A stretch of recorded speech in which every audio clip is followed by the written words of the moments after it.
Friends, நம்ம இப்போ எங்கே இருக்கோம்னு பார்த்தீங்கன்னா நம்மளுடைய வீட்டில் தான் இருக்கோம். இங்கே பயங்கரமான காற்று. ஸோ நம்ம உள்ளே போய்க்கலாம் டவடா. ஸோ இங்கே பயங்கரமான காற்று. ஐயோ, ஸோ இங்கே பயங்கரமான காற்று. ஸோ இன்றைக்கி வந்து நாங்கள் ரொம்ப இன்னைக்கு நல்ல மழை பெய்யும். ஸோ எங்களுக்காக ஒரே ஒரு சப்ஸ்கிரைப் பண்ணுங்கள், தென் லைக்கும் பண்ணுங்கள். அப்பா பயங்கரமாக அடிக்குது ஃப்ரெண்ட்ஸ். ஐயோ,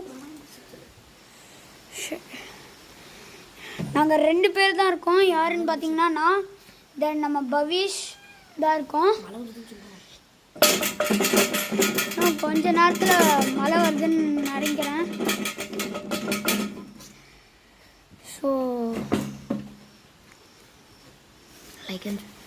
லைக் அண்ட் சப்ஸ்கிரைப் பண்ணுங்க ப்ரோ.